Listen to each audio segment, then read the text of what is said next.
жолуктук миллиондордун арасынан, ардап сезим тазасынан, башкачасың бардыгынан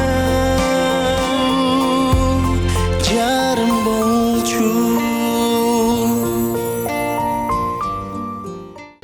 Биз жолуктук долбоору 3-сезон 24-чыгарылыш жума күнү 20:30 кайрадан сиздер менен көрүшүп турабыз.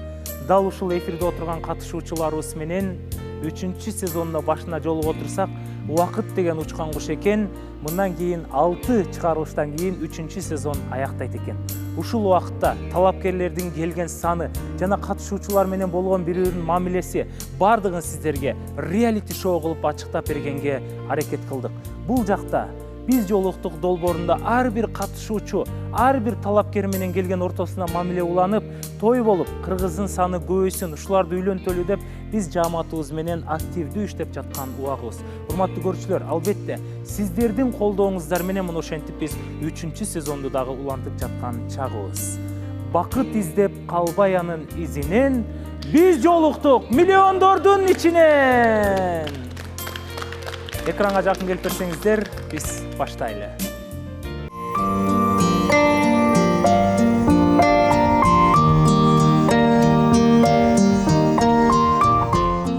Ал эми жагымдуу музыканы бизге жандуу чертип берип жаткан Тогуз Торонун профессионалдуу музыканты Эрлан Тогузбаев.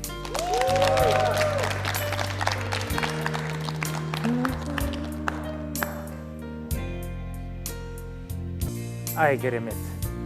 Ушундай жагымдуу музыканын коштоосунда апамдын чайын ичип бүгүнкү чыгарылышты баштасак болбойт? Ар бир биз жолуктук долбоорунун көрүүчүлөрү акыркы убакта Инстаграмга да биз отметка кылгандар көп. Апамдын чайын ичип биз жолуктук долбоорун көрүп атабыз дегендер. Апамдын чайы ар бир үйдө болсун, даамын сезиңиздер, чайдан ичиңиздер. Ай, кандай керемет. Эмне үчүн биздин сезон 6 чыгарылыштан кийин бүтүп калат? Көбүрөөк болсо жакшы болмок. Биринчи, экинчи сезондордуку көбүрөөк болбоду беле? Неге анча шаштыңыздар дейм да, мен жада калса чай ичип бүтө эле келем. Мисалы, тетиги биринчи сезон, экинчи сезон, мисалы 42 чыгарылыш, 44 чыгарылыш болгон, а бизге 22-28 меле бүтүп калабы деген да. Неге биздики дагы ошончо болбойт? Биякта уланбай бүтпөй калган нерселер көп да негизичи. Аябай эле эрте бүтүп калганда сизде. Чындыгында 2-3 айда. Анын арасында дагы мындай көптөн бери мындай бактыбызды издеп күтүп жүргөндөр да бар да. Мисалы, мен да бармын да. Мына эми келип, мына жаңыдан отношениябыз жакшы бир эме келатканда бүтүп кала турсак, бизге да жаман болуп атат да. Экөөңүздөр кошуна экенсиздер го, биз жок деле айтканша. Бирок негизи, ал жактан эле сүйлөшсөк болот, бияка келсек, мына ачык бардык ачык болгону бизге да аябай жакшы болуп атат да. Чындыгында 2-3 ай аз экен да, үйлөнүп кетип же турмушка чыгып кеткенгечи. Ошондо катышуучулар бир гана алып баруучуга каршы болуп атабы ошондо? Кандай болуп атат, Ошо келгилечи, мен бардык суроолорго жооп берейин. Эмне сурооңуз бар, айтыңыз. Жок, суроо эмес, мен да ошо 3 ай аз. Бакыт каалайсыз. Келсе. 3 ай аз болуп калабы деп ойлойм да. Мисалы, көбүнө да талапкер келгенге да жетишпей калды да. Көбүсү да мындай эми ачылып баратканда бүтүп калганда мындай кичине жүрөккө каты тийип атат да. Чынында жаңыдан ачылып келатканда бүтүп калганы бизге дагы аябай өкүнүчтүү болуп атат. Мисалы, мен жаңыдан ачылып келдим, ушул жерден бактымды таап, үйлөнүп кетейин деп келгем. 3 ай мага аябай эле аз убакыт болуп атат да. Мурункуларга салыштырмалуу. Мурункудай болсо биз жок дегенде түгөйүбүздү таап, ушул жерден үйлөнүп кеткенге даярбыз. Ооба, мага да мисалы талапкер келек да, мен өзүм талапкеримди баягы отуруп, күтүп, ошо менен чайга чыкмайынча мен кетпейм. Мен да экинчи талапкеримди күтүп атам. Келип калат го деген ойдомун. Мен ойлоп атам да, балким экинчи сезондо алар мамилеге бекем болгондур. Жок, биз аябай эмебиз да, ынтымактуубуз, анан көздөн жаш айланып кетип атат да, мындай 6 чыгарылыш калганда, мындай убакыт аябай эле тез өтүп кеткендей болуп атат. Кичине дагы узартсак жакшы болот беле дейм да. Мен да коштойм, 45-50ге чейин болсо нормально. Ошо эсли биз баарыбыз кайрылып, НТС жааматына айтсак, ошондой 42 чыгарылыш кылып бере аласыздарбы? 45 бе? 45. Кандай дейсиңер? негизи 5-6 ай болсо жакшы экен, анан 5-6 ай? такыр эле болбогондо, мисалы жок дегенде биринчи, экинчи сезондукундай 42-44 чыгарылыш болсо жакшы да, анткени алардыкы ошондой бирок бул жакта суроо туулуп атат. Эмнеге биздики ушундай бат эле бүтүп атат? Эмнеге бат эле бүтүп калат биздики деген баардык катышуулар да сурап атат. Ошону бул жактан 3-сезондун катышуулары мындай көтөрүп чыкты да азырчы. Мээрим айын баштап 3 ай убакыт бериптирбиз сиздерге. Талапкерлер келчилерге келди, теңиңиздер таптыңыздар да, эмне керек болуп атат сиздерге? Мен ойлойм 5-6 ай болсо көбүрөөк түгөйлөр чыкмак деп ойлойм да. Ошон үчүн баарыбыз жетишмекпиз да. Ошондо Санат мырза убакыт керек болуп атабы? Канат мырза, баарыбыз тапкан жокпуз да бул жерден. Могу бир бергенде башкаларга да берсиңер. Баарыбыз таба албай атат. Бул жерде келелектер да бар да, эми Канат мырза, биякта эсем бар, да көп балдар бар, ошолор жетишпей калып атат. Биз да жетишпей калдык мисалы.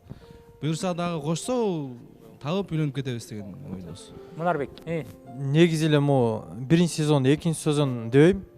Негизи 3 ай эмес, негизи 1,5 жыл деле аз экен да. Мына мен отурганыма 1,5 жыл болуп калыптыр да. Мен дагы деле таба электим да. Мен таппасам кийинкисине да отургам да. Анткени мен үйлөнгөнү келгем да бuyakачы. Үйлөнмөйүнчө ушул жерден Канат мырзадан бир калпак чепкен киймейинче кетким келбей атат менин. Мен да ошону айтып аткам да, жаңы эле Канат мырзага мен кетпейм үйлөнгүчө, ошондон улам көбөйтүңүздөр деп айтмакчымын да. Мен үйлөнөйүн деп келгем. Мен да ойлойм да, балким биздин көрүүчүлөр дагы талапкерлер мындай сырттан карап дагы да болсо мындай кандай өнөр чыгат, кандай мүнөздөрүн көрсөтүшөт деп мындай дагы деле сынап бүтө эле окшойт. Бирок мына келем деп аткан учурда биздики азыр мындай сезон токтоп калчудай сезилип атат да. Азыр мен сиздерге бир суроо берейин, калпайтпай жооп бериңиздерчи. Мисалы мына биз жолуктук долбооруна катышуучу болуп келгенден бери сырттан бир да кыз менен бир да бала менен сүйлөшкөн жокмун, мамиле курган жокмун. Ооба. Эч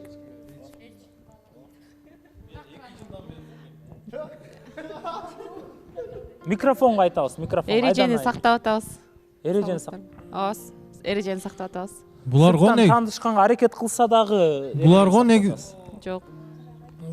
Эгер ошондой мамиле курган болсо, ал давно чыгып кетмек болуш керек деп ойлойм, жазып уже редакцияга келмек да. Бизде Мунарбектин келип отурганына 1,5 жыл болду да. Бирок туура ушу Мунарбек кайра ушул 3-сезонго катышчу болуп калган. Чын эле үйлөнө турган балабы ушул? Негизи мен оюм туура эле, эми өзүнүн түгөйүн тапмайынча ушул жерден бул өзү да айтып атпайбы, бактын таап кетишим керек деп. Мен деле ушул Мунарбек сыяктуу элем да. Ушул жерден эметпесе бактын таап кетейин деп келдим да. Мен деле 1,5 жыл жүрүп коюшум мүмкүн, кайдан билем. Жарышам десе. Бирок ошо экөөңөр тең чыгармачылык адам болгон үчүн мына көп элдер ишене бербейт да, ошо экөө чын эле үйлөнөт депчи. Экөөң постоянно булар ырдайт, ырдаш үчүн эле отурат деген эле сөздөр да көп да. Мен да ошо Мунарбекти ойлойм мындай. Уже 3-сезон уже бүтүп деле барды да, дагы деле жүрөт да. Анан ушу чыгармачылык бул ырдайт го. Ошо мындай ырын хит кылыш үчүнбү? Ошо хит кылыш үчүн да өзүн дагы да болсо көрсөтөйүн деп ушинтип жүрөт го деп ойлойм да. Мындайча айтканда хайп да бул деле. жооп берсем болот да. Эми ырыбызды хит кылгыда бияка келип ырдабай деле атабыз да, мындайча айткандачы. Чынын айтканда. Анан адан эмес экен да, негизи мен ырдасам көчөдө деле ырдай берем. Анын разницасы жок. Болгон мен өзүмдүн адамды таппай атам да мындай. Ошо именно сен чыгармачылык үчүн, хайп үчүн жүрөсүң деген адамдарга мен ушул жерден үйлөнүп туруп көрсөтөйүн деп атам да. Ошол нерсеге жетпей атам, ошо кетип атам, элдер ар бирин ойлоп атат. Сайкал кандай экен? Сайкал менен сүйлөшүп атасыз да азыр. Мүнөзү кандай экен? Сайкал экөөбүз таанышканыбызга бир күн болсо да Кудай буйрса азыр сүйлөшүп атабыз. Мүнөзү жакшы эле экен, экөөбүз жакшы эле азыр. Кудай буйрса. Кудай буйрса. Мунарбек мырза, сиз элге болсо мындай айтсаңыз, сиз ушул жактан мисалы кыргыз элине именно ушул биз жолуктук аркылуу таанылдыңыз, бул чындык да туурабы? Элдин баары сизди биз жолуктук аркылуу тааныды. Биз жолуктуктун аркылуу сиздин мисалы чыгармачылык жагыңызда жакшы өсүп атат. Чындыкпы? Микрофон берсеңиз. Чындык, Ооба. Эми мисалы сиз 4-сезонго калышыңыз керек, дагы чыгармачылыгыңызды өнүктүрүп, дагы мындай хайп кармаш үчүн да, бул менин сизге кеңешим.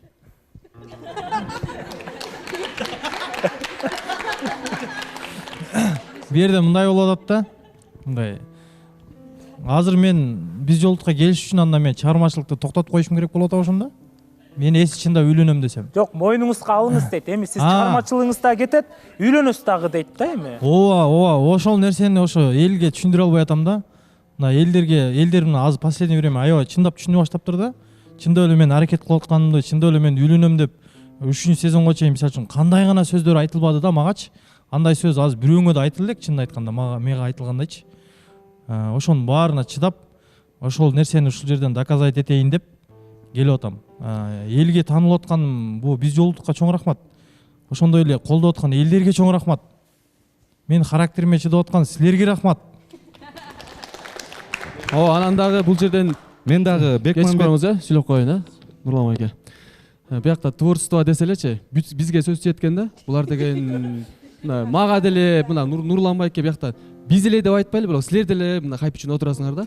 Силер деле ырдабасаңар да, силер бизнес кылып атасыңар, аныңарды өркүндөтүш үчүн силер деле отурасыңар бул жерде. Силер деле сырттан чыгып теңер тапсаңар болот да. Жок, силер деле деп атыңызды айтсаңыз, ким именно хайп үчүн келип атат? Чын эле мен Бекмамбетке мисалы Мунарбек, Нурлан деп атын айтып атасыз да, силер деп мындай көптүк түрүндө эмес, мындай жеке өзүн айтсаңыз, мисалы ким хайп үчүн келип атат? Бетин айтыңыз да, сиз баарыбызга ташырга төрбөй. Жок, айтпайсыздар, мындай чыгармачыл адамдар бактылуу болууга татыктуу эмеспи чыгармачыл адамдар, ошону айтайын деген Бекмамбетке. Биз деген одно другому не мешает. Теңиңде да алып кетип, өзүңдү көрсөтүп, почему? Өзүңдү да көрсөтүп кетсең болот да. Ушуну эле ачык айтып коюш керек. Бул эфирде болгондуктан дагы да жоопкерчиликтүү боло баштайт экенсиң, анткени сен элдин назарында болгондуктан өзүң жүрүш турушуңда да дагы да өзүңдү, например, сырттан эле жүргөндө мен андай башкача болчу, мен жакындарым эле көрөт деп, азыр мени бүтүн эл көргөндүктөн өзүңдү дагы да жакшы тараптан адамдарга үлгү болоюн деп да, ошондуктан бул деле бул чоң жоопкерчилик, муну баары эле көтөрө албайт деп ойлойм да. Ошого деле баары келген жок бул жака. Аны айта кетейин, кечип коюңуз, Шайырбек мырза. Биз жолуктук, бери үстүнө чын жүрөктөн эле мындай рахматымды айтам да, ыраазычылыгымды айтам. Буга чейин чынын айтканда мойнума алайын.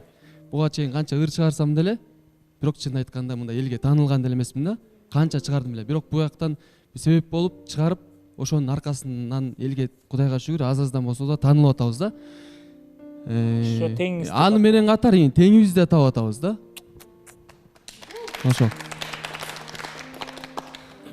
Санжар неге отурат деп ойлойсуңар? Санжар мисалы, Санжар экинчи келген талапкериңизби?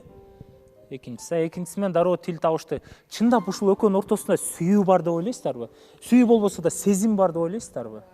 Ооба. Микрофон менен айт. Мен ойлойм, сезим да, сүйүү да бар. Анткени сырттан да аябай экөөнүн бири-бирине жакын экени билинет да. Аябай экөө романтичный ушундай. Урушпай дагы сүйлөшкөн жаш жуптар болобу сиздердин оюңуздар боюнча? Жок. Мен ойлойм, эгер уруш болбосо ал мамиле эмес. Мамиле болгондо сөзсүз түрдө уруш болот. Чыныгы сезим бар жерде. Булар ошондо бизге жашырып атышат да окшойт, а? Балким эфирден айтпай жатат турушкандарын. Жашырып, баары жакшы. Айтурган көрөлчү микрофон. Айнура таарынып келгенден сурайм да, эмне болду, эмне настроениең жок депчи. Анан бирок булардын ортосундагы урушууну глобальный проблема катары көрбөйм. Майда чүйдө таарынуулар, мисалы саатынча да келип калды дебедим беле, анан сен эмне унутуп койдуң деген сыяктуу майда чүйдө бул норма деп айта алам. Уруш бар ортосунда. Негизичи мен байкайм да, мен эми сиздер менен жолукканда байкайм. Могу катышуучулардын арасында эле бири-бирин жактыргандар бар да. Бирок мындай коркуп айта алышпайт, сезимдерин ачык. Мисалы мен азыр айтурган айымда турбайбы микрофон. Арген мырза экөө жөнүндө жөн эле сөз болгон жок да. Анткени баягы экөөнүн өзү айткандай, баягы өзүң тең табыш үчүн эле экөөң бир волнада болгонуң жакшы да. Сен ошол да нерсе жакындатат да. Анан мен Арген менен айтурганга кичине мындай баягы жакшы оюм бар да ушул экөө. Там байкап жүрөбүз чынын айтканда экөөнүн мындай мамилелеринчи, бирок бияка айтып атпайбы, биз доспуз депчи. Балким айтурган мындай кабыл алат бекен, албайт бекен, азыр көргүбүз келип атат да. Себеп дегенде бул экинчи сезондо айтурган тиги Аргенге талапкер болуп келген да. Келгенде кабыл алган эмес да. Анан азыр кандай болуп калат, балким ортодо мамилелер бышыкталып башкача болуп калды. Кайрадан жактыруу сезим болуп атабы, Ошону мен да айта кетпеймби? Негизи айтурганда аябай кызганат экен да Аргендичи. Анан мамилебизде экөөнүн аябай жакын экен, Арген кадимкидей айтургандан мындай уялып, жана сүйүү сезимдери бар экен да. Баягы күнү айтып атпадык беле, бир жерге барып отуруп калдык депчи. Баягы күнү айттык го, бир жерге барып отуруп калдык деп. Ошондо, короче, мен Нурланды, Аргенди башка кыздарга алып кетип калып атпаймынбы? анан алып кетип калсам Айтурган таарынып, Арген болсо бир кыжалат болуп кызарып, как будто экөө бир сүйлөшүп жүргөндөй бир урушуп, эми бул деген катуу сезим да. Ушундай сезим болсо мен үйлөнмөкмүн чынында. Ошол нерсенин баары чынга окшойт негизичи. Анткени бир чогулуп калдык, отурупчу катышуучулар. Анан Айнура менен Айтурган бир жашайт да, бир үйдө. Мен мисалы албетте Айнураны үйүнө жеткизем. Анан бул Айтурганды эле отургузуп алып чогуу экөөнү чогуу эле жеткизип берсем болот да. Бирок бул Арген өзүнчө жеткизгичин каладыбы? Бир элестетиңиздер, бир дареке, бир өзүнүн эле бензин кетип, мен эле таштап коеюн, Арген сен эле таштап кой. Ушундай эле болсо болот да. Бул Арген менен өзүнчө барыш керек үйгө. Мен ушундай болуп калды да, мен түшүнбөй калдым. Чынында бир сезимдер, бирдемелер бар да, ачык эле коркпой эле айткыла. Канат мырза, мындай случай жок, биз дос элебиз дегендин кереги жок деп ойлойм мындай. Шайырбек мырза, мындай случай болуп калды да. Мен жумуштар менен Сокулукка барышым керек болуп калды да. Анан Аргенден сурандым. Арген барып келели депчи. Анан Арген экөөбүз кетип атсак, Айтурган да үйдө бош отурган экен, Айтурганды алып алалы деген сөз болду. Анан чыктык. Сокулукка барып келгичеңди. Менин бар экенимди эле билинбеди. Экөөнүн ортосунда аябай сонун мамиле болду да. Анан эмне үчүн жашырып атат билбейм да. Барып келдиңиздер анда үчөөңүздөр. Ооба, аябай мындай сонун ал мамилени эми сөз менен айтып жеткире албайм да. Менчи бир сонун мамиле болду да. Мага жагымдуу. Тилек мырза келиңиз. Күйө алабыз койройбуз сөз кой туруп. Карагылачы Арген, биякта эркек болду деп коюңуз. Уже чечкиндүү болду деп. Уже биякта канча адам уже далилдеп берип атат. Эркек болсоң чайга чакырбайсың анда. Туура, эркек болсоң чайга чакыр. Эми эки эле жигитте эки эле тандоордо эркек бол же деген сөз бар, эми баары эле түшүнөт го, туурабы? Анан эркек болсоң чайга чакыр деген точка сөз болду. Эркек Арген мырзага сөз берели. Негизи мээрде актангым келет, могу айтылгандардын баардыгы чын, туура. Келме кезек, терме тезек дегендей. Эми кайра эле мага келип калды ушул нерсечи. Буга биринчи мага келгенде мен кол алган эмесмин. Кел, Арген мырза, ортого келе алыңыздарчы, келиңизчи, айтып тургансыздар, ортого келе алыңыздарчы. Эмне кылышат билбейм, эгерде бири-бирине кичине сезим болуп атса, сырттан талапкер күтүп, туурабы? Ошону айттым. Санжар көчөгүдө Санжар менен кете бербейсиң десем, жок, мен сен менен кетем. Мен сен үйгө сен жеткизишиң керек деген да. Мейли деп эле жеткизип, шоколад пакет алып берип, ошондой кылып жеткизгем да үйүнөчү. Сокулукка да сен менен кетем деди. Мен менен барган. Жок, сен менен кетем. Ал жакка да мен менен барган. Экөөбүз башында келгенде мен жана жакшы караган эмесмин, кабыл алган эмесмин да. Анан азыркы учурда эми мен Айтургандын ордуна мен түшүп атам. Айтурганды бир чайга чакырып келейин депчи. Бирок Айтургандан кандай жооп күтөм билбейм, бирок мен өзүмдүн кадамымды таштадым да.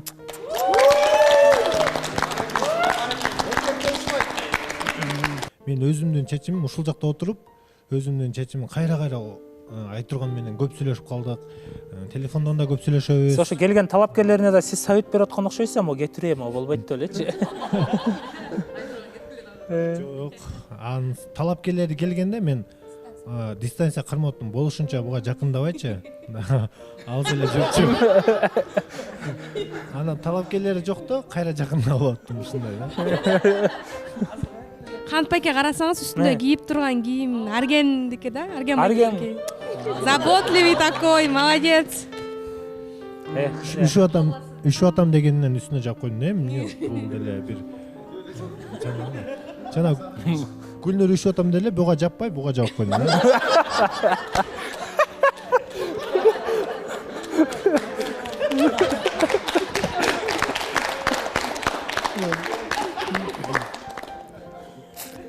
Негизи сиздердин да айткан сөзүңүздөрдө чындык бар да, кичине убакыт созуш керек окшойт да.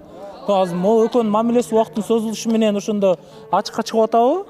Эгерде биз 6 чыгарылыштан кийин биздики бүтүп калса, биздики да бүтүп калмак да. Биз до конца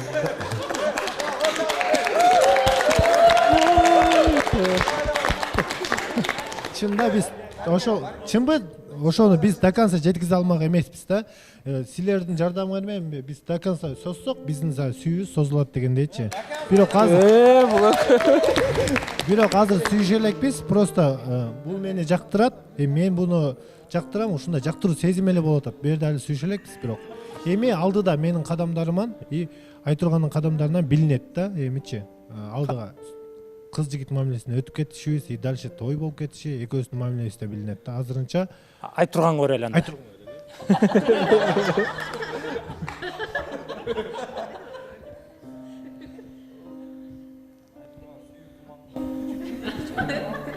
Сүрдүү, толугураак, билимдүү.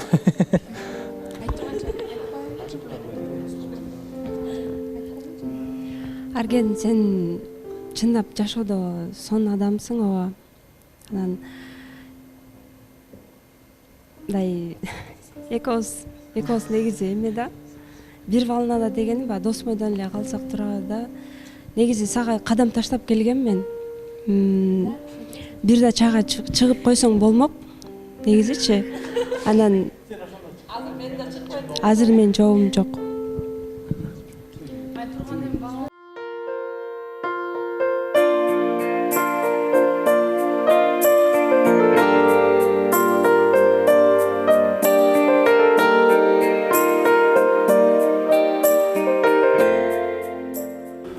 Сиз эки жоопко деле даяр болуп келгенсиз да. Ооба. Ошол мен сизден кечирим сурайм. Мен жок деген чечимге келдим.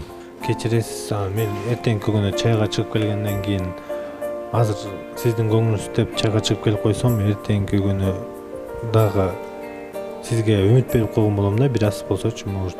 Ошон үчүн азыртан эле жок деген чечимге келдим.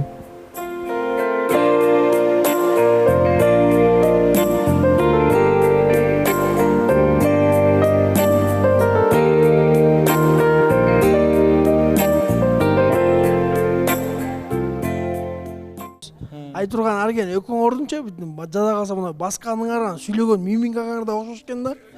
Лицоңор да окшош да, мондайчы. Даже басканыңардан бери окшош экен. Динарайым. Айтурган эми бул жактан бааланганын кереги жок го дейм. Сырттагы мамилең башканы, бул жактан бааланбай эле айт эми жоңуңду. Айтурган негизи сен деле сезимиң бар да.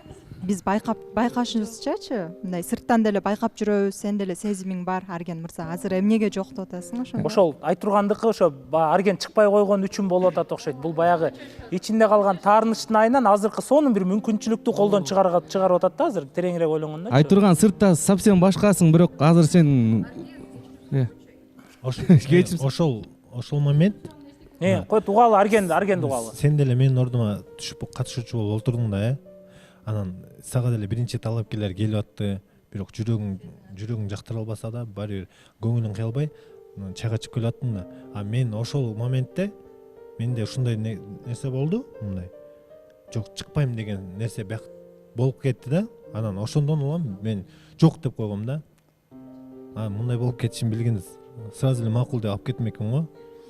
Убакыттын өтүшү менен сизге болгон сезими ачылып атат, байкап атасызбы? Убакыт өзү дарылайт деген ушкен да, көрдүңбү? Биз канча могул жерде жүрөбүз? Мына могул жерде канча жүрөбүз? Мен суусадым десем, сен сууап кеп берип аткан күндөрүң болгон го, чынбы? Мен көйнөгүмдү үтүктөп берчи десем, бир жоопту жок деген сөз уккан жоксуң, макул деле көйнөгүмдү үтүктөп берип, шымдарымды кагып берип, ушундай эле кылып аттың го бул жердечи. Ошол мамилелериң, мага кылган мамилелериң өлө жакты да магачы. Сен жаңы талапкер болуп келгенде мен сени билген эмесмин. Сен кандай адам экенин билген эмесмин. Негизи мындай экен, негизи ошол келгенден кетирип жүрбөй, ошол менен сүйлөшүп көрүп, мамиле кылып көрсөң, анан билет экенсиң да адамдычы. Точка сөздү айтты деп эле. Мындан ашык сөз кереги жок да. Айтурган айым. Ооба, биз эми баягы мындай да. Эми көрүп атасыңар, бул жерден баягы шамал болбосо чөптүн башы кыймылдабайт дейт. Бизде байкоочулар айтты, Тилек мырзалар чачты минтип, сылап, акырын айтты эле бизге ушуну. Анан Тилек мырзаныкы да чын болуп атат да. Анан бул мүмкүнчүлүк экөөңүздөр үчүн жакшы шанс да. сырттан талапкер күтсөңүз деле Арген мырзадан мыктысы келбейт да сизгечи. Анткени азыр Аргенди бирөө жаман дегендер барбы катышуучулардан? Жаман бала экен дегендер барбы? Сонун бала табыш азыр кыйын чындыгында жашоодо. Ошондуктан мен ойлойт элем, мен Аргендей балага мүмкүнчүлүк бериш керек. Анткени Арген менен биз канча жылдан бери, 1 жылга жакын чогуу иштешип атабыз да. Чай ичели.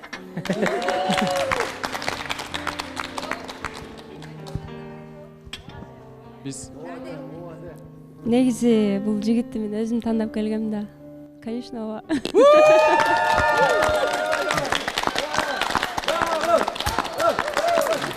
Неге Динара айым кол чаппай атат? Баарыңар кол чап.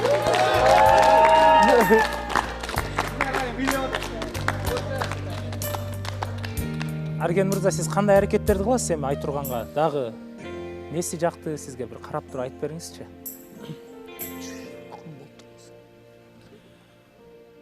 Айтургандын мага кылган мамилеси жакты.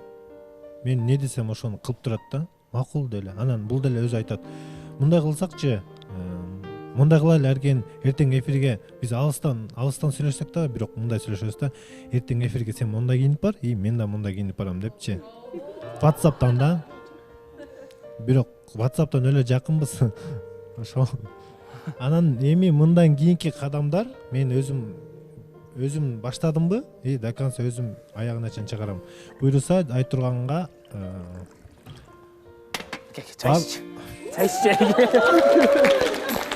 Ушул бала ачылыш үчүн 1 жылдан бери биз жолуктукта отурат, Минтип бир дагы жол сезимин ачык айткан эмес. Негизи Канат мырза. Мунарбектикин угуп көнүп калдык эле чын мындай. Бирок оригиналды укканга аябай биз суктанып атабыз да азырчы. Арген, айта бериңиз. Апам чай зор экен, биринчи жолу иштеп. Рахмат. Мен дагы Канат байкенин колунан алып калдым. Айтурган, сен мага ишен, мен сага ишенем. Болду. Башка эч кимге ишенбейм. Болду, сөз бүттү. Орундуктардын ордун алып берели. Кол чаап коелу. Биз кол чаалар менен анда Айтурган менен Аргенди төргө узатып коелу.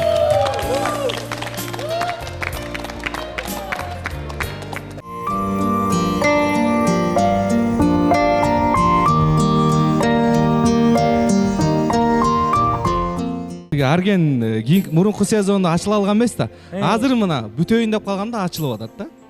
Дагы узарса көп адамдар ачылат го, эми бул жерден ачыла элек балдар бар. Кыздар бар. Бири-бирине. Келиңиз. Азыр Нурлан байке уруксат сурап калбадыбы, мүмкүнчүлүк бергиле да ачылсын депчи. Жана бир сөз угуп калдым да Нурлан байкеден. Фатимага сөз салам, чайга чакырам деген. Анан муну неме деп калды?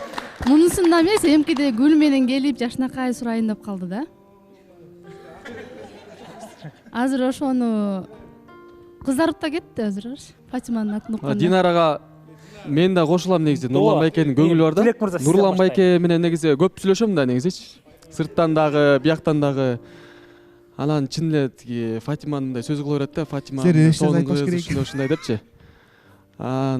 Жейин деп да калып аткан баянычы. Жейин болуп калабыз силер. Тайке жейин деп атканда, жейин болуп калат экен ушундай деп аябай мындай мамилеси бар да. Убакыт көрсөтөт.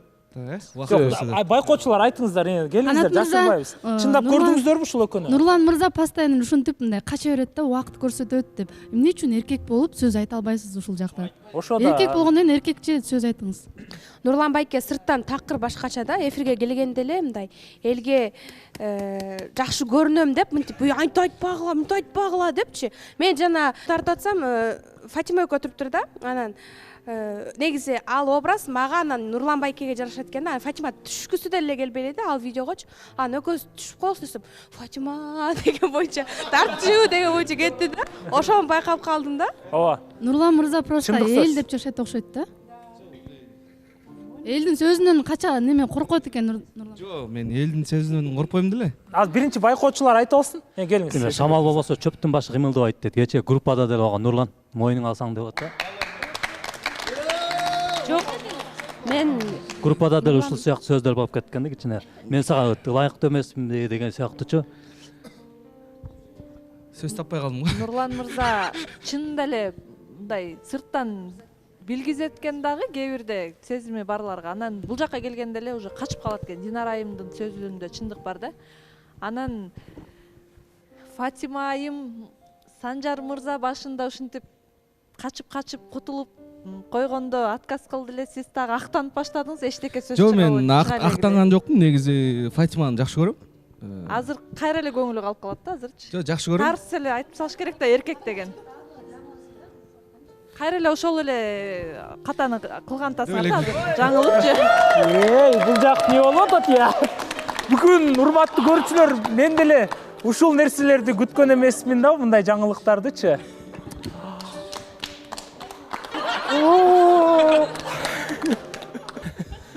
Мен катышуулардан этият болуш керек болуп калды. Жок, чындап эле негизи Фатиманы жакшы көрөм.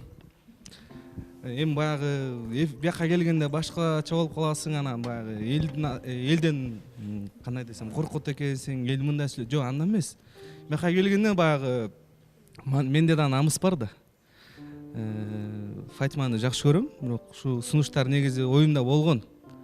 Жакшы бир нерсе менен келсемби деп просто жана баягы тамаша иретинде айтылып кетти. Ошол нерсени ал деле чын, бирок жакшы нерсе менен келип баягы сөз кылсамбы деген ойлорум бар болчу, эми ачылып кетти.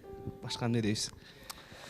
Нурлан байкени жакшы көрөм деген сөз эле мындай жүрөктөн чыгып айтылып атат да, мындай сезилип атат да, кайра айтылыпчы.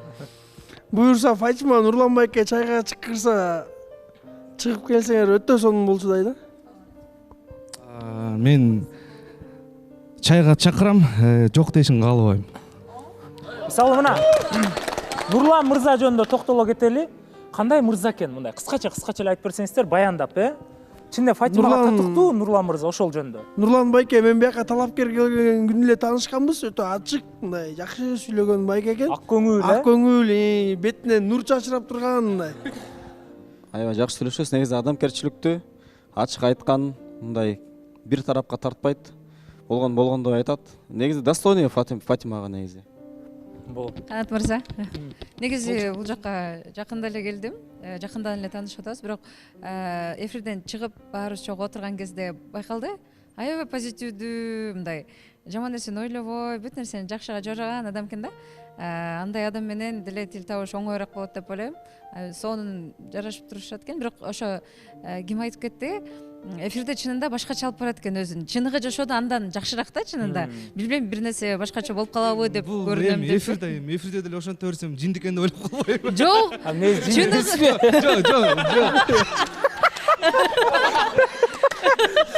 Даваша чындык кандай экен? Чындыгы жашоодо. Сыртта чынын айтсам мен ачык жүрөм. Достордун арасында деле анан бияктан эфирди сыйлап, анчалык баягы жалжактабайм да.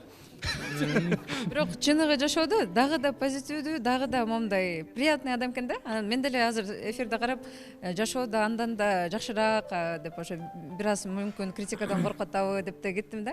Ошого. Уже критикадан коркпой деле калдым.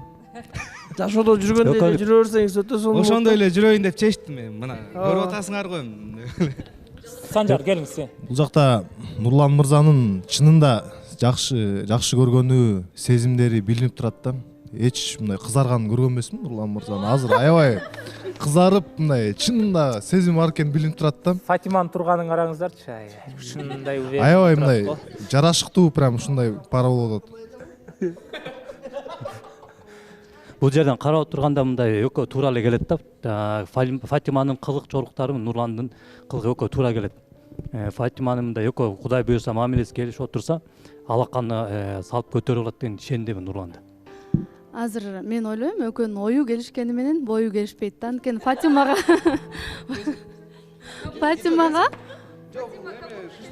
Жок, кабылыкто, кабыл. Негизи мен боюм 1.74. Динара айым кызганып атабы ошондо? Нурлан байке, эмне актанып атасыз анча? Эми мен ойлойм, негизи бой эч нерсени чечпейт. Анчалык чече алабыңыз? Анчалык чече албайт бой. Мен деле бир эжегим бар болчу, айтпай коеюн. Боюң кыска болсо да сүйүм узун дейсизби? Сүйүм узун, башка жак. Жок, неме, Фатимага деген Фатимадан узун болуш керек, Фатиманын эмеси боюнча. Өткөндө талапкери келгенде дагы Фатима. Динара айым келип отурду.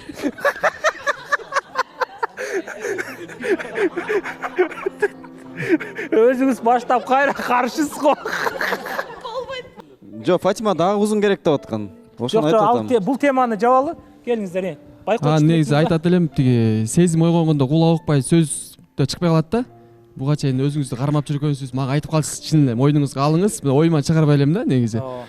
Анан эгер чын эле жүрөгүңүздөн болсо, бул жерде сиз айтып атпайсызбы? Чын жүрөктөн эле мындай гүл-пүлү алып келип алып, анан мындай өзгөчө кылып, мындай чайга чакырсам деп атпадыңыз беле? Эң негизи гүлдө эмес, көңүлдө го дейм. Эгер көңүлү болсо, ушул жерден айтса анан. Ооба, бул жөн эле тааныш чайга. Ооба. Айт турган келиңиз. Фатима, Нурлан байке, экөөңөрдү мен жакшы болбойт. Эл катары эле мен дагы мындай сырттан байкаган боюнча эч кандай түгөй катары көрбөйм. Сиздин мындай Фатима негизи ооба жагымдуу кыз да, бою узун, татынакай, бардыгына сылык мамиле жасайт. Анын сылык мамилеси менен жагып жаткандыр биз деген чогуу жүргөнүбүз үчүн бардыгына тең бирдей жакшы мамиле жасайт да. Анан мен эч кандай Фатимадан бияктан сезим көргөн жокмун. Жөн эле азыр чайга чыгарып мындай кыйнап атасыңар да. Анан Нурлан байке дагы мынтип эми албетте жашынакай кыз болуп тургандан кийин баягы жашынакай подходун жасайт да. Фатима эгерде көңүлүң жок болсо, мен оюмча чайга чыкпай эле. Бул жерде сезими эмне болуп калат ошондо Нурлан байкенин сезими? Нурлан байкенин сезими жок. Жок, эркек катуураак сүйсө, эркектин сүйүүсү кызга да жетет да. Эми сен Фатима сага сурады, сен как мындай байке катары эмес, мындай болот го, бир аз какой-то бир жакшы адам катары мындай сезимиң барбы мындай Нурлан байкеге? Сезимди сураш эрте го дейм. Азыр бул жөн гана таанышуу, балким мүмкүнчүлүк берүү бири-бирине, жактыруу. Негизи Нурлан байке буга чейин эле айтып аткан, мен билчүмүн. Мындай айткан эмес, мындай билгизчү да мамилеси менен. Анан эгер мындай менин көңүлүм бар болсо, мен ошондой эле билгизмекмин деп ойлойм. Сиз да билгизмексиз, Ооба. Бул жерде мен эч кандай мындай катуу айтып алыштан коркуп атам. Сиздин сезимиңизди да сыйлайм, Нурлан байкени аябай сыйлайм. Мен такем болуп кетет мындай.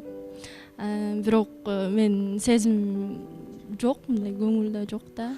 Кол чабуулар болсун. Анда биз сиздерди орындуктардан отуруп бериңиздер. Анан убакыттын өтүшү менен да көп нерсе билинет. Балким Нурлан мырза аракет кылып көрөлөр, Бул нерсеге токтолуп деле азыр кереги жок азырынча.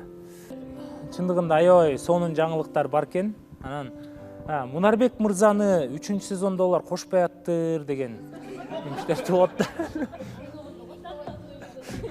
Көрүүчүлөр өтө күчтүү ушактар бар менде.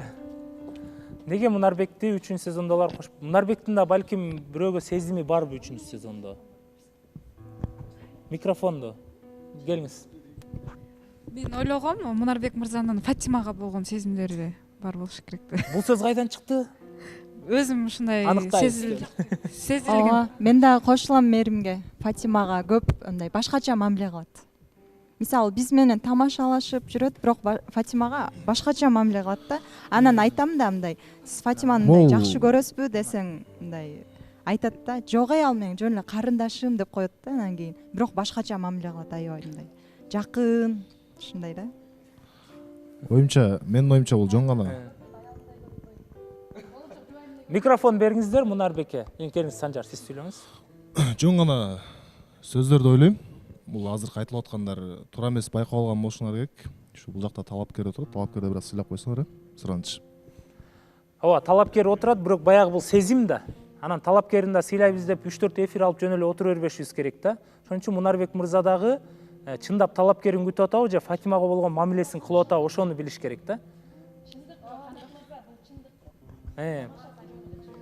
Эгер Мунарбек мырзанын чын эле Фатиманы жактырса, талапкерине чайга чыкканга макулдугун бербек эмес болчу да, мисалы үчүн.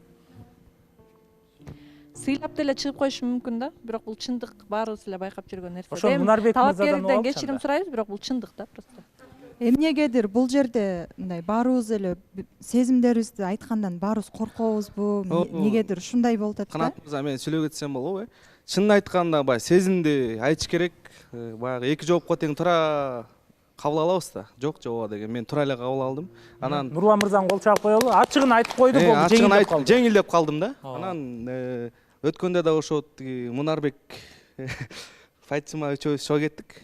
Анан ошондо дагы чындап эле мен сезимде бар болчу да. Анан менден кызганып эле Нуке меники деп эле менден жаман серьезный кызганып аткан да. Мен да ошо байкап калдым.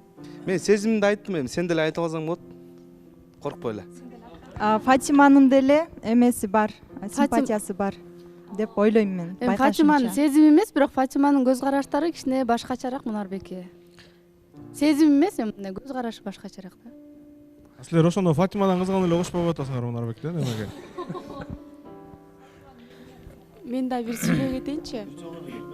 Азыр бул жактачы Фатима деп атпайбы, Мунарбек мырзаны айтыпчы.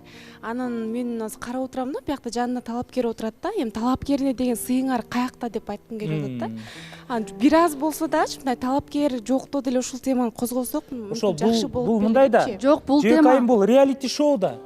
Талапкерин отурат, мына биз ошо реалдуу кылып ачып берип атпайбызбы? Анан биз сыйлайбыз деп, наоборот талапкерлердин убактысын албашыбыз керек. Дагы бир нерсени айткым келип атат да, мындай Мунарбек мырзаны карасам аз көңүлү жок деп отурат да, талапкеринечи.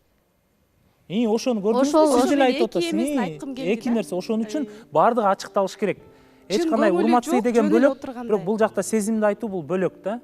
Бүгүн сөз чыгып калган үчүн ошол үчүн сүйлөп атабыз да. Буга чейин сөз чыккан эмес да. Сайкал менен экинчи жолу отурат эфирде. Дагы сайкалдын убактысын албаш керек го деп ойлойм мен. Ооба, ушинтип убакыт кете берет экен да, мына уже сезон деле бүтүп баратат. Анан азыр ким айтып кетпеди, кыз жегежечи. Талапкерин сыйлап, кийинки немеде айтсаңар болмок же башка бул көзү жокто айтсаңар болмок десе, Мунарбек мырза кошумчалап ошо да, ошону эртерээк айтсаңар болмок беле деп мындай талапкердин көзүнчө сүйлөп атат да, шыбырапчы. Ошо азыр Мунарбек мырзанын көңүлү жок отурганы көрүнүп эле турат да. Ошол үчүн да өзү айтып аткан болуш керек. Мындай эфирлерде Мунарбек мырзадай чечкиндүү адам жок болот, Мындай тарс-тарс эле айтып таштабайсыздар, ооба же жок. Эми көрөлчү бүгүн Мунарбек мырзаны. Мунарбек просто угалычы. Мунарбек бүгүн сыйлап эле чыкты окшойт кече. Ошо мурунку чыгарылышта айттыңыз эле да магачы. Сразу эле убактысын ала бербей, сразу эле айт, жакты же жакпады депчи. Анан сиздин жообуңуз? Мунарбекке сөз береличи, бир угалычы ушул баланы. Ооба, жакшы теманы козгодуңар негизичи.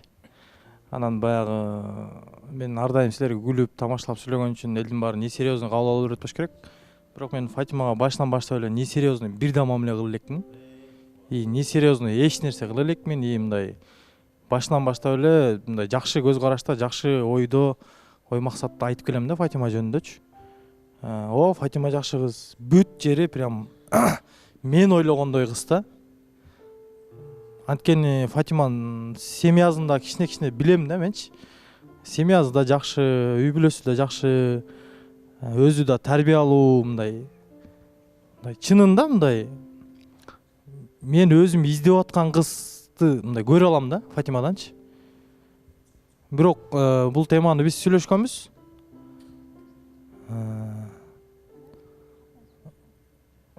Шашпайт. Ошо бул теманы биз сүйлөшкөнбүз негизи.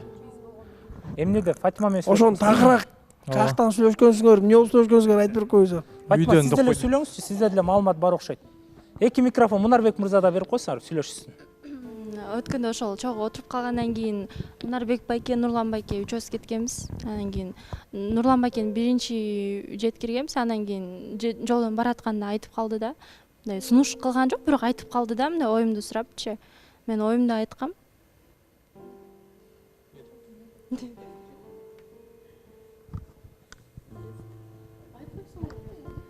Болбойт деп эле оюмду айткам. Болбойт деп эле, Ошо эмнеге болбоорунда себептери бар. Себептерин айткам. Себептери бар негизичи. Анан ошо эмнеге ушунчалык сыйлап калгам, эмнеге ушунчалык Фатиманы мактап атам, анткени Фатиманын бир тууган байкеси менен дос болот. Ошон үчүн дагы болбойт да көзгөчү. Ошон үчүн экөөбүздө эч кандай мындай сезим жок. Ошону силерге мындай бүгүн точка коюп берейин. Сезим жок, просто мен сыйлайм болду. Келген талапкериңиз менен мамилеңиз кандай болуп атат?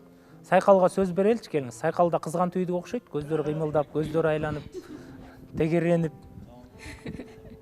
Өтүш керек мындай нерседен. Эмне деримди билбейт азыр. кандай мамиле кылып атат сизге келгенден бери? Кандай экен? Чындыгында сиз күткөндөй мырза экен? Кандай бала экен Мунарбек мырза?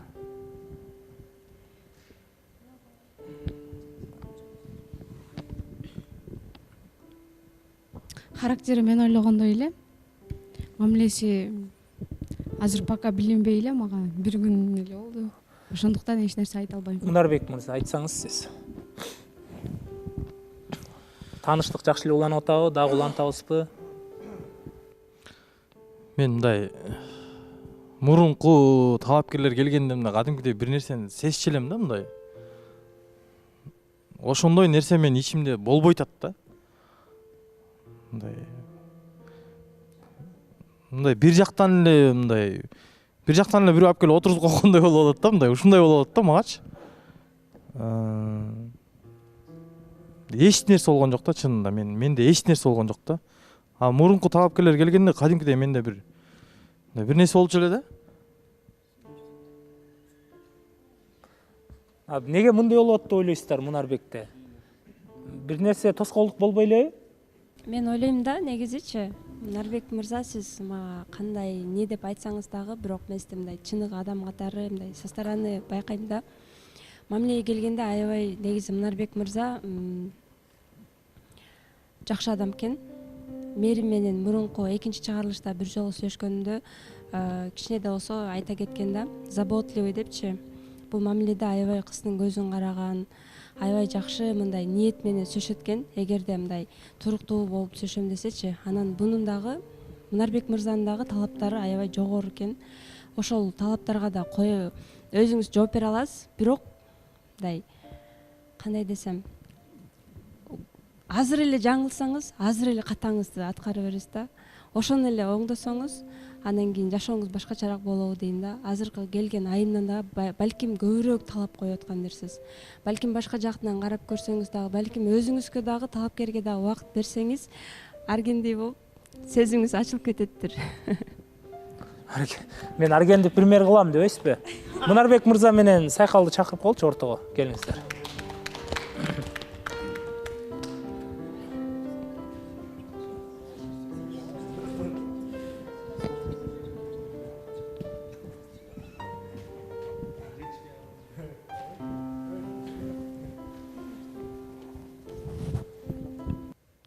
Мен негизи мындай ичимде болгон нерсени жашыра албайт экенмин да. Уже жүрөк уже чыдабай кетип атат да меникичи.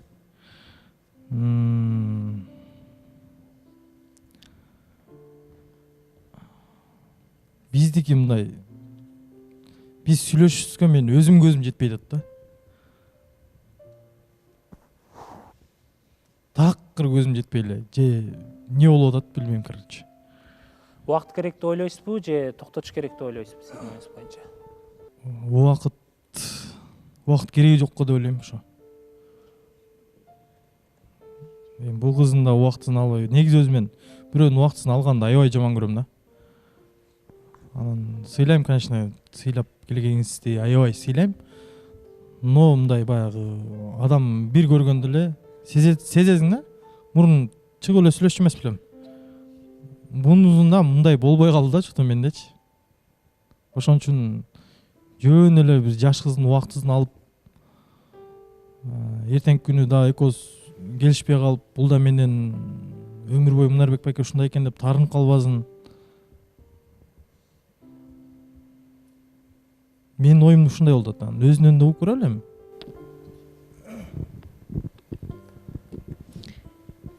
Мен оюм деле келгенде мен дагы эч нерсе чувствовать эткен жокмун. Жан дүйнөмдө эмне болуп атат, кандай болуп атат.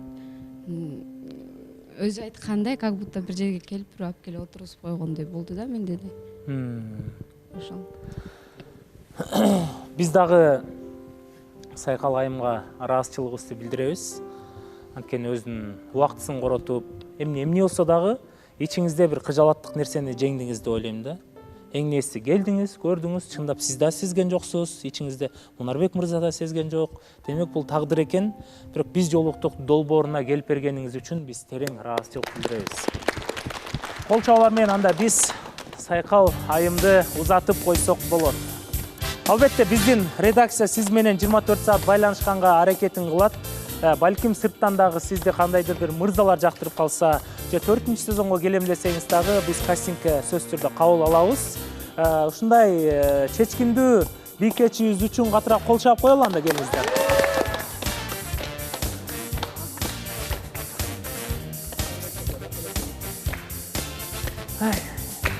Дароо эле мен бул жакка отурбастан биринчи Тилек мырза менен Алма айымды чакырып коелу.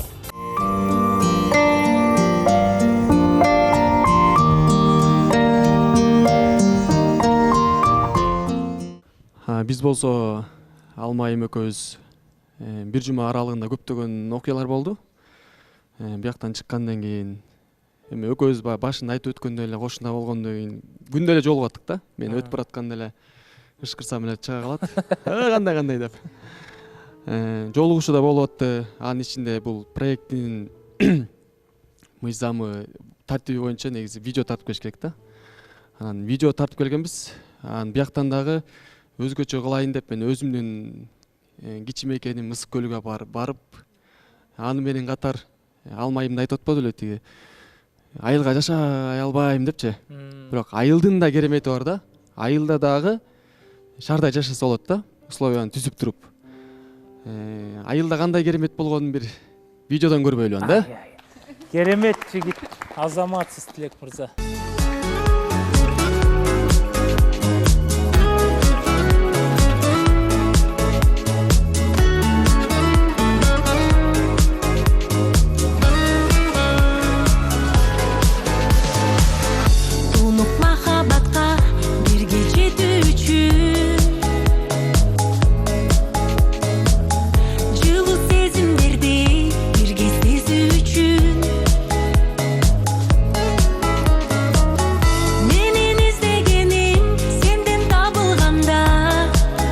Мен жерим жактыбы саган? Кандай экен? Ооба Тилек эке сонун аябай калсын. Аке эмес, сен көлдөсүң да. Аба дешиң керек да. Кана? Тилек аба. О, мына.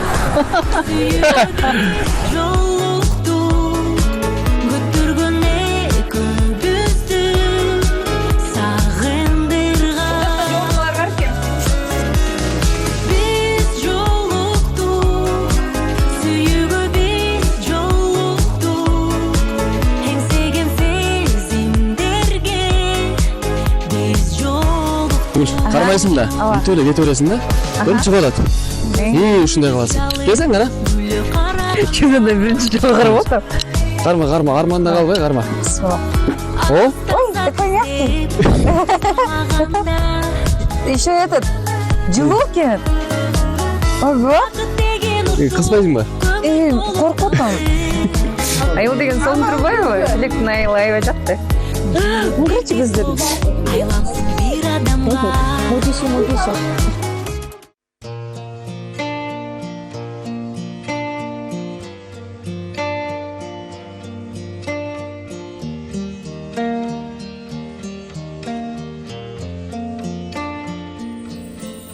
Кыскасы Тилек мырза менен Алма айымдын бир күндүк аракети, мээнети бардыгынан биринчи орунга чыкты десек болот. Азыр катардагы эң номер 1 видеолордун бири.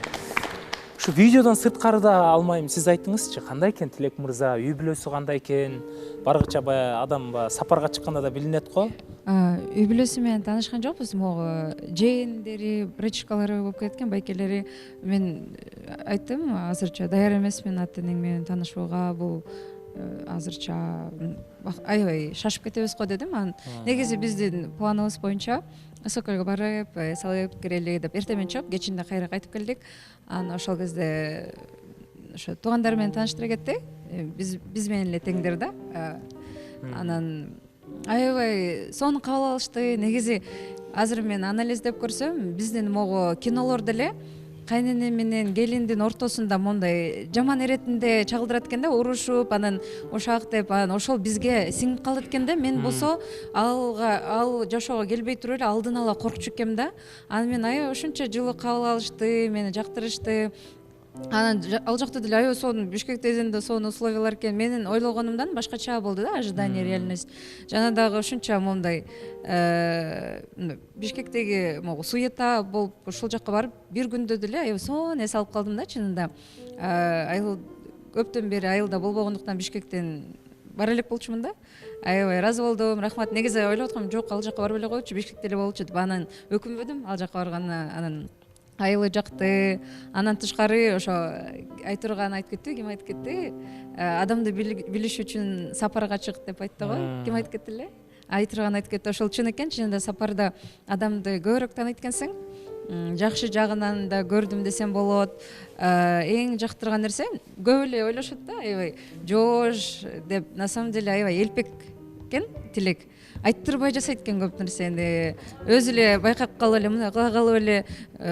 Мен деле ошондоймун да, чынында кечээ күнү деле досум менен чогуу жүргөндө бул ырдап калды, анан суу сабатты да, бирок бош эмес болчу. Мен чуркап барып эле магазинге суу алып келе калдым да, ал аябай таң калды да, могу кызды кетирбей, мен кыз болсом анын ордуна чуркап барбайт болчумун, өзүң алып барып ал деп ошентип. Мен деле элпекмин да, чынында колуман келсе барып кыла калам, атаңдашпай да. Бул деле ошол жактан ошондой экен. Көп нерсе деле, оор нерселерди жок, мен күчтүү болсом деле, спортсменка болсом деле жок, мен көтөрө калайын деп. Бул мага жагынуудан эмес, адамдын өзүнөн тиги жагынан деп ойлойм да. Ошол жагынан аябай мындай жагымдуу таң калдым десем болот. Ошол. Өтө керемет. Анан мындай биз биринчи келгенде айтып атпадык беле, экөөңүздөр мындай сүйлөшкөндө бириңиздер менен көбүрөөк спорт этип калбайсыздарбы? Ушундай учурлар болгон жокпу мындай келишпестикте? Аябай таң калыштуу. Мен ошого даяр болуп келгемде тилекке каршы эмес эми. Аябай негизи ойлогом, урушуп кеткен нерселер болот го десем, бирок бир да андай болгон жок да, чынында. Негизи экөөбүз тең чоң эле кишибиз, мүмкүн ал учурдан өттүкпү деп деле. Бириңиздер түшүнүп эле, токточу жерден токтоп эле. Ооба, анан ошого деле анан көп нерселерди деле мындай байкабай мындай тамашалаган учурларды деле мен деле мындай чымчылап, мелочный боло бербейм да, көз жумуп кое берем, ал мага өтө деле маанилүү эмес. А так мындай серьезный нерсе деле болгон жок, шүгүр. Керемет. Тилек мырза. Алма айым жөнүндө айта турган болсом, мен ойлочумун негизи мындай кылыктанып, кыздар негизи кылыктанат го. Булку мындай тарс эле экен да. Мондай кылсак жакшы болот го деп элечи, сразу эле экен да. Намек деп коет го. Намек эмес, мындай бетме-бет эле сүйлөшүп, мындай. Анан өзүбүз да ушундай, мен деле бетке сүйлөй берем да, болгон нерсени бетке эле тартынып, анан мындай болуп калабы, тиңдей болуп калабы дебей эле, болгон деле айта берет экен. Андан сырткары мындай тарына деле бербейт экен көп деле мындай. Болгондой эле кабыл алат экен. Ачык экен аябай. Натуральный деп коебу, ушундай экен да мындай. Болгондой экен да. Жолго чыкканда мындай сизге мындай зеригиштүү болгон жок, Зеригиштүү болгон жок, наоборот мен машинеде радио иштебей калды да негизи. Ал деле бир айдан бери иштебей болчу негизичи. Анан ырдап барды өзү. Ар кандай нерселерди айтып барды, күлдүрүп барды, мындай эч мындай зериккен жокмун да. Кантип жеткениңизди билбей калдыңыз. Живой мындай эме болду да, радио болду да кадимкидей. Анан жакта мен өзүмдүн айылымда кичине алысыракта түптө болуп калат да. Аяка барып келгенче уже бир күндөн да көп убакыт кетип калышы мүмкүн да. Анан видео тартыш үчүн. Анан биз берирээк жакка эле барып калдык. Анан аяка барганда да жээндерим аябай жактырды да. Чын эле ушул кызды колдон чыгарбат элек. Чыныгы мондай сага жубай болуп бере турчу, сени алдыга түртөт турчу, бири-бириңди мындай толуктап турчу, мындай жакшы кыз экен деп мындай аябай мындай суктанышты да. Ал айтып аткан сөздөрүм бүт баары туугандар группасында тилек айткандай, туугандар группасында да көп талкуу болду. Ал да тартып аткан да, биз видео тартып атканыбыздычы. Аяка кетип калып аябай сонун көп талкуулар болду, аябай жакшы нерселерди айтышты, ачык деп. Азырынча чындап эле, бирок мындай купулма толоорлук, мындай жакшы бир жан шерик десем болот го дейм. Жан шерик болуп берип алат. Тилек мырзанын мен баалаган сапаты, мисалы, айта берсе болот эле, ой сен айылды антип ойлобо, айыл сонун эле сөз менен айта берсе болот эле да. Бирок сөз эмес, иш жүзүндө тастыктады, Кол таап коелу кеңиңизде.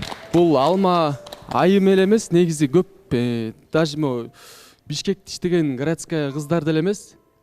Айылда чоңоюп келип, бияк келип деле кайра айылга барып, мен айылга тийбейм дегендер да бар да. Бирок эми кесип койгула, эми мындай кээ бирөө өзүнө жүрөгүнө алып атса. Бирок чыныгы жашоо, жана айтып өткөн эле айылда да. ошенткен сайын коркуп атпы. А бирок мен алма айым деле эгер балким эми тагдырда ар кандай болуп кетиши мүмкүн да. Балким айылга барып жашап кала турган болсок деле айылдын деле жашоосун тың кылып кете турчу эле кыз экен. Болгон өзүнүн потенциалы болуш керек, ошого сиз шарт түзүп беришиңиз керек да өзүнүн алманын жумушуна байланыштуучу. Эми аны убакыт көргөзөт, азыр эрте ал нерсени чечиш, ал нерсенин убакыттын өтүшү менен бардыгы билинет. Биз тишпей деле койсок болот экен негизи. Анда орнуктарында орун алып бериңиздер, ийгилик каалайбыз мамилеңиздерге. Дагы да жакшы жаңылыктарды күтөбүз. Урматтуу көрүүчүлөр, анда биз бул жакка кичине Саннат мырза чет өлкөдөн учуп келгенине байланыштуу кичине эфирден кечиккенге туура келди, бирок антсе дагы бүгүнкү эфирге жетишкенге аракет кылды. Келиңиз, Саннат, Мээрим, бул жакка келиңиздер.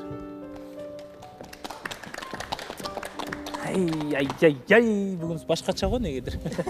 Кандайсыздар? Жакшы, саламатсыздарбы? Биринчиден кечирим сурайм. Кичине иш сапарга байланыштуу кечигип калдык. Анан биз ошо жолугушууга чыгып, сүйлөшүп, ошол нерселер болгон. Анан ошонун үчүн да кечиктим десем. Не белектериңиз бар, видеоңуздар барбы даяр? Ошол видеодо тартканбыз, видео отчет кылып. Экранга көңүл буруп беребиз, көрүүчүлөр, катышуучулар. Кызды көрдүм. Кып-кызыл гүл кармаган. Өзү жалгыз, жигити жок жандаган. Гүлү да гүл, өзү да гүл буруксуйт. Биле албадым, гүлүн кимге арнаган. Жыттап коет, эки жагын каранат, жапжай басат, аллеяны аралап. Карындаштын колундагы кызыл гүл кимге буйруп, болсо керек аманат. Кыз алдынан чыга келген бир жигит токтой калды, кызыкканын билдирип. Гүл жыттатчы, деди жигит шарайтты. Да бир жигит жолдон чыкты гүл мөңдөп. Өзү сонун, өңү сонун бул ким деп. Шарайт албай көзүн тикти гүлүнө, уяң жигит сүйгөндүгүн билдирмек. Кеч киргенде бирөө чыкты жолунан. Айла кетип кыз өзү гүл сунганда, албайм деди. Гүлүң ичак, соолган. Кээде бүркө, кээде жарктайт кабагың. Кантип сенин кыялыңды табамын. Мен өзүмдү эр көкүрөк көрсөм да, ээрчип жүргөн көлөкөңдөй санадың. Баракелде. Видеонун сапаттуулугу жана видеодо чыныгы сезимдер дагы бизге кадимкине бардыгы мындай живой сезилди десек болот да. Бирок азыркыга чейин Тилек мырза менен Алман видеосу алды да.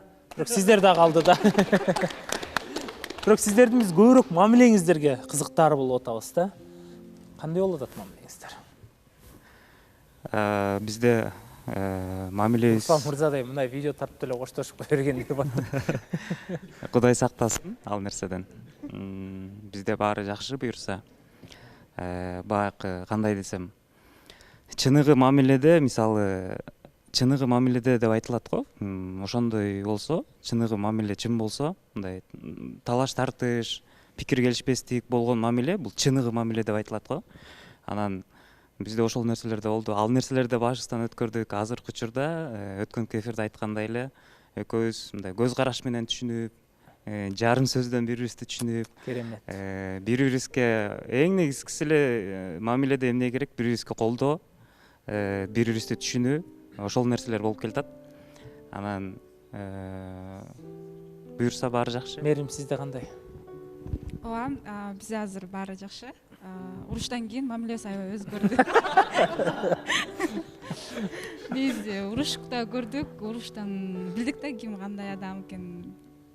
Ошол Санат мырза экен чындыгында. Ооба, аябай надежный адам экен. Ошондон дагы өтүп кеттик буюрса. Азыр баары жакшы. Керемет. Анда биз алдыда жакшы жаңылыктарды угабыз. Бул жакта Тилек мырза менен Жөөк айымга ордун эле суроо бергим келип атат. Тилек мырза, кандай аракеттер болуп атат мына сизде мындай? Буюрса биздики аракеттер жакшы, тойго катуу даярдык көрө баштадык буюрса. Ата энелер жолуктубу? ата энелер жакында жолугат, жакынкы.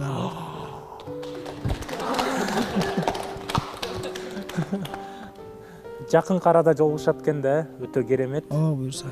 Түбөк айым кандайсыз? Учуп жүрөсүз, учуп. Кандайсыздар ооба? Бизде буюрса жакшы. Өзүңүздөр көргөндөй, биздин ата энебиз ушо жакында жолугушуу болот. Азырынча алыста болгонго байланыштуу телефондон сүйлөшүп атышат да. Телефон аркылуу сүйлөшүү. Тилек мырза бир суроодо калың канча дейт. Албетте бул да кыргыздын тою, каада салты. Демек жакында ата энеңиздер жолукса, андан кийин той кылат экенбизде эфирден, Буюрса. Күтүңүздөр. НТС телеканалы менен биз жолуктук долбоор 3-сезондун 1-тоюн баштайбыз сиздер үчүн. Ал эми Санат мырза менен Мээрим айымда сиздерге да ушундай той кааламакчыбыз, Убакыт келип жетти окшойт. Сиздерден кийинки эле жаштар уже үйлөнгөн атышат.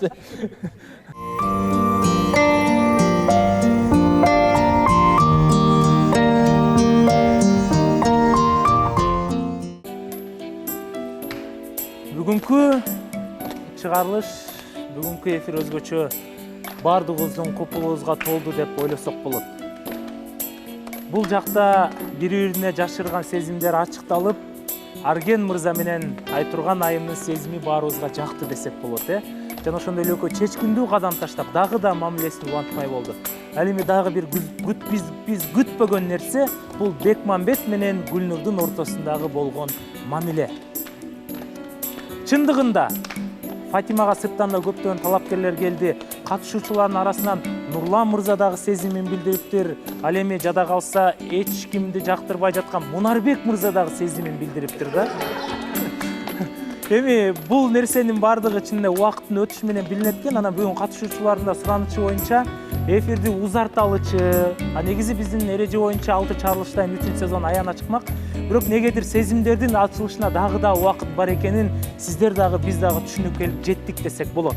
Бирок биз бул нерсени НТС телеканалы менен биргеликте биз жолуктук долбоордун негиздөөчүлөрү бир сыйра кеңешип, анан кийинки чыгарылыштарда бул нерсени сиздерге жаңылык кылып айтабыз деген ниеттебиз. Балким 6 чыгарылыш менен 3-сезон аяктайт, балким дагы көптөгөн чыгарылыштар болот. Ошондуктан сиздер дагы оюңуздарды калтырсаңыздар болот. 3-сезондун катышуучуларына дагы убакыт керекпи? Же 6 чыгарылыштан кийин 3-сезон соңуна чыгыш керекпи? Сиздердин да ой пикириңиздер биз үчүн өтө маанилүү.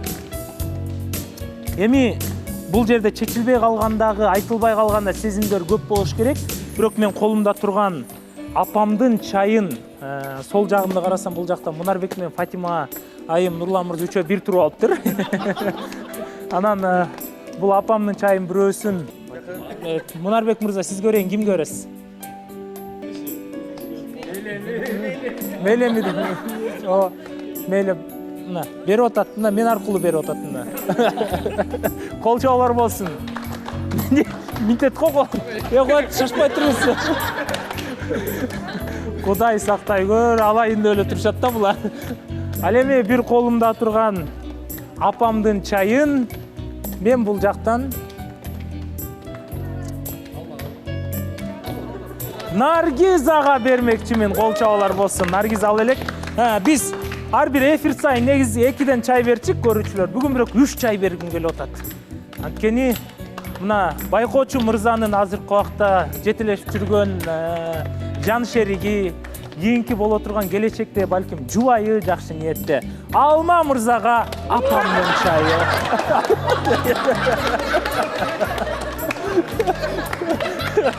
Албетте буну баары ооба